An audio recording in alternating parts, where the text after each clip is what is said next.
जम्मू में प्रधानमंत्री नरेंद्र मोदी ने चुनावी रैली को किया संबोधित। बोले जम्मू कश्मीर में बीजेपी के प्रति लोगों में उत्साह है।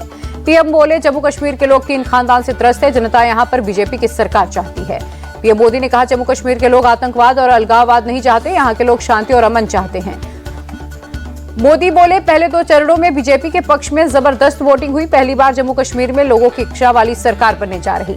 जम्मू में पीएम ने कहा पूरे जम्मू में एक ही नारा गूंज रहा, जम्मू की यही पुकार आ रही है बीजेपी की सरकार। पीएम ने कहा जम्मू के साथ दशकों से भेदभाव, बीजेपी दशकों के भेदभाव को दूर करेगी। पीएम बोले पहले सीमा पार से गोलियां चलती थी, हमारी सरकार ने गोली का जवाब गोले से दिया। जम्मू में पीएम ने सर्जिकल स्ट्राइक का जिक्र किया, बोली ये नया भारत है, घर में घुसकर मारता है। कांग्रेस ने सर्जिकल स्ट्राइक के सबूत मांगे। जम्मू कश्मीर की बानी सीट से कांग्रेस प्रत्याशी काजल राजपूत ने किया चुनाव प्रचार, घर घर जाकर जनता से मांगे वोट। जम्मू कश्मीर के बिजनौर में प्रियंका गांधी की रैली, बोली कश्मीर में जो भी नीतियां बनाई जा रही वो बाहरी लोगों के लिए, बाहरी कंपनियां यहां आकर सब कुछ लूट रही हैं। एनसी नेता उमर अब्दुल्ला ने बीजेपी पर निशाना साधा, कहा झूठ बोले बिना बीजेपी राजनीति नहीं कर सकती। जम्मू कश्मीर को राज्य का दर्जा वापस मिलने पर उमर अब्दुल्ला बोले अभी तक बीजेपी का कोई भी व्यक्ति हमें ये नहीं समझा पाया हमसे राज्य का दर्जा क्यों छीना गया। उमर अब्दुल्ला ने कहा हम चुनाव के बाद राज्य का दर्जा वापस पाने का इंतजार करेंगे, अगर इसमें देरी हुई तो हम सुप्रीम कोर्ट का दरवाजा खटखटाएंगे। हरियाणा के हिसार में पीएम मोदी की रैली, बोले हरियाणा की जनता ने बीजेपी सरकार की हैट्रिक तय की, हर तरफ एक ही आवाज है, भरोसा दिल से बीजेपी फिर से। हिसार में विपक्ष पर गरजे प्रधानमंत्री मोदी, बोले कांग्रेस देश की सबसे भ्रष्ट, बेईमान और सबसे धोखेबाज पार्टी। नाम लिए बिना प्रधानमंत्री मोदी राहुल गांधी पर हुए हमलावर, बोले विदेश जाकर भारत का बुरा चाहने वालों की भाषा बोलते कांग्रेस के नेता, इनकी नीतियां पाकिस्तान को पसंद आती हैं। पीएम ने फिर रॉबर्ट वाड्रा को लेकर गांधी परिवार को घेरा, बोले कांग्रेस के राज में सिर्फ दलालों और दामाद का ही बोलबाला है। हरियाणा के फरीदाबाद में यूपी सीएम योगी ने चुनावी रैली की, कांग्रेस पर निशाना साधा, बोले समस्या का नाम ही कांग्रेस, देश में जितनी भी समस्याएं हैं वो कांग्रेस की देन है। हरियाणा के यमुनानगर में गरजे सीएम योगी, बोले पहले उत्तर प्रदेश में हर 3 दिन में दंगे होते थे, आज दंगाई या तो जेल के अंदर हैं या जहन्नुम की यात्रा पर चले गए। हरियाणा में सीएम योगी का बड़ा बयान, बोले पहले हम बटे थे इसीलिए कटे थे, अगर नहीं बटे होते तो श्री राम मंदिर नहीं टूटता, बटे तो बहुत नुकसान हो जाएगा। योगी बोले राम मंदिर बना, अब कृष्ण मंदिर की बारी, भारत मजबूत होगा, बीजेपी मजबूत होगी तो देश में हर एक दिन हरे रामा हरे कृष्णा की आवाज सुनाई देगी।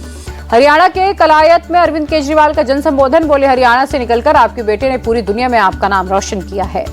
केजरीवाल ने कहा दिल्ली और पंजाब में जो काम हमारी सरकार ने किए पिछले 75 सालों में किसी ने नहीं किया। हरियाणा चुनाव के लिए कांग्रेस का मैनिफेस्टो जारी, भूपेंद्र हुड्डा, अशोक गहलोत ने चंडीगढ़ में हाथ बदलेगा हालात नाम से जारी किया। हरियाणा की जनता से कांग्रेस का वादा 25 लाख रुपए तक का मुफ्त इलाज देंगे, ओल्ड पेंशन सिस्टम लागू करेंगे। कांग्रेस के किसानों को लुभाने की कोशिश, एमएसपी की कानून गारंटी, किसान आयोग का गठन, किसान आंदोलन में मारे गए किसानों को शहीद का दर्जा देने का किया वादा। हरियाणा की छात्राओं के लिए कांग्रेस का प्लान, सरकार बनी तो मुफ्त पिंक मिनी बस और पिंक ई रिक्शा की सुविधा चालू करेंगे। हरियाणा के बुजुर्गों, दिव्यांगों, विधवाओं को हर महीने 6000 रुपए और महिलाओं को 2000 रुपए देगी कांग्रेस। कांग्रेस ने हरियाणा में पुरानी पेंशन स्कीम बहाल करने का किया वादा, महिलाओं को हर महीने 2000 रुपए देने और 25 लाख तक फ्री इलाज का भी वादा किया। घोषणा पत्र जारी करते हुए अशोक गहलोत बोले कांग्रेस जो वादा करती है उसे निभाती भी है, निश्चित रूप से हरियाणा में कांग्रेस की सरकार बनेगी। हरियाणा के पूर्व सीएम भूपेंद्र हुड्डा बोले हरियाणा में कांग्रेस पार्टी को भारी जन समर्थन मिला, जनता ने कांग्रेस की सरकार बनाने का मन बनाया। हरियाणा और जम्मू कश्मीर चुनाव पर बोले कांग्रेस अध्यक्ष खड़गे, हरियाणा में कांग्रेस की जबरदस्त जीत होगी, जम्मू कश्मीर में भी हमारे गठबंधन की जीत निश्चित है। महाराष्ट्र में 26 नवंबर से पहले होंगे चुनाव, महाराष्ट्र दौरे पर गए मुख्य चुनाव आयुक्त राजीव कुमार ने दी जानकारी। एमसीडी के स्टैंडिंग कमेटी के सदस्य के चुनाव पर बोली दिल्ली सीएम आतिशी, कहा यह देश संविधान और संविधान के अनुसार बनाए कानून से चलता है।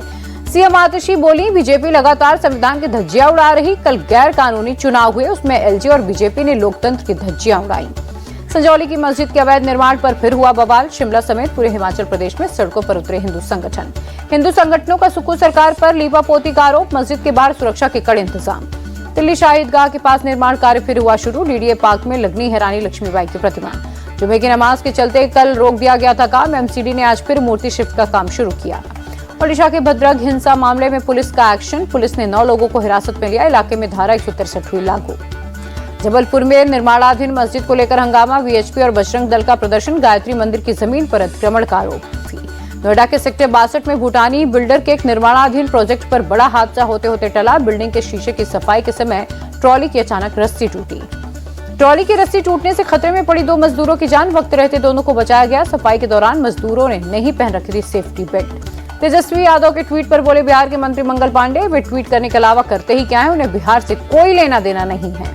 केंद्रीय मंत्री और बीजेपी अध्यक्ष जेपी नड्डा पहुंचे पटना एयरपोर्ट पर, कार्यकर्ताओं ने किया स्वागत। बिहार की पटना में बीजेपी अध्यक्ष जेपी नड्डा ने की बीजेपी नेताओं के साथ बैठक। जेपी नड्डा ने सांसद विधायकों के साथ चर्चा भी की।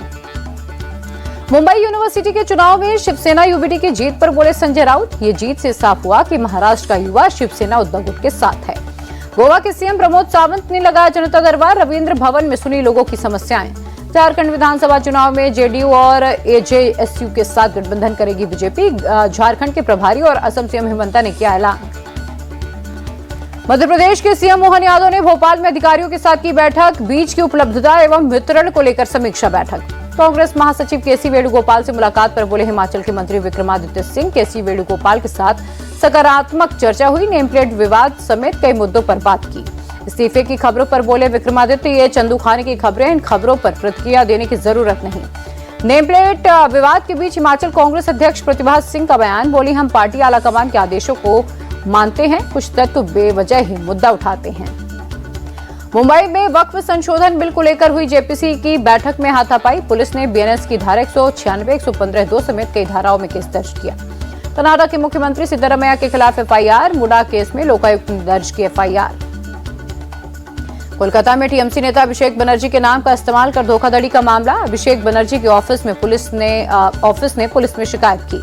पीएम मोदी ने शहीद भगत सिंह को किया नमन, एक्स पर लिखा, मातृभूमि के स्वाभिमान की रक्षा के लिए अपना जीवन बलिदान करने वाले अमर शहीद भगत सिंह को जन्म जयंती पर शत शत नमन। पीएम मोदी ने लता मंगेशकर को उनकी जयंती पर याद किया, एक्स पर लिखा, लता दीदी और मेरे बीच एक विशेष बंधन था, मुझे उनका स्नेह आशीर्वाद प्राप्त करने का सौभाग्य मिला। लता मंगेशकर की जयंती पर मशहूर सैंड आर्टिस्ट सुदर्शन पटनायक ने पुरी में रेत पर तस्वीर उकेर कर दी श्रद्धांजलि। न्यूयॉर्क में विदेश मंत्री एस जयशंकर और कैरिबियन कम्युनिटी के विदेश मंत्रियों के साथ की मीटिंग, स्वास्थ्य, आईटी, फिनटेक, क्षमता निर्माण, नवीकरणीय ऊर्जा और खाद्य सुरक्षा को लेकर चर्चा।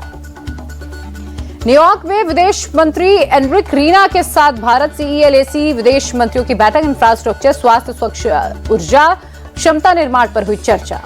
एमपी के सागर में इन्वेस्टर्स मीट का आयोजन, सीएम मोहन यादव मीटिंग में हुए शामिल, इन्वेस्टर्स के साथ की चर्चा। भारत में घुस रहे 9 बांग्लादेशी और 8 बच्चों को असम पुलिस ने पकड़ा, पूछताछ के बाद वापस सीमा पर भेजा। यूपी के गाजियाबाद में खाद्य विभाग ने 48 दुकानों के सैंपल लिए, 4 लोगों के खिलाफ एफआईआर दर्ज, 4 दुकानों को दिया गया है नोटिस। एडीएम सिटी गंभीर सिंह के मुताबिक हमें कुछ जूस की दुकान में गड़बड़ी की शिकायत मिली थी, दोषियों के खिलाफ होगी कार्रवाई। भुवनेश्वर में चैन स्नैचिंग गिरोह का भांडाफोड़, पुलिस ने 3 झपटमारों को गिरफ्तार किया। गुजरात के सोमनाथ में प्रशासन की बड़ी कार्रवाई, अवैध निर्माण पर चला बुलडोजर, कार्रवाई के दौरान इलाके में भारी संख्या में पुलिस की तैनाती रही। बिहार के अररिया में बाढ़ की आशंका, नदी किनारे के गांवों में जारी किया गया अलर्ट, नेपाल के तराई क्षेत्र में भारी बारिश की वजह से हालात बिगड़ने की संभावना। उत्तर प्रदेश के प्रयागराज में खुली प्रशासन की तैयारियों की पोल, बारिश के बाद अंडरपास हुआ जलमग्न, गंदे पानी से गुजरने को मजबूर हुए लोग।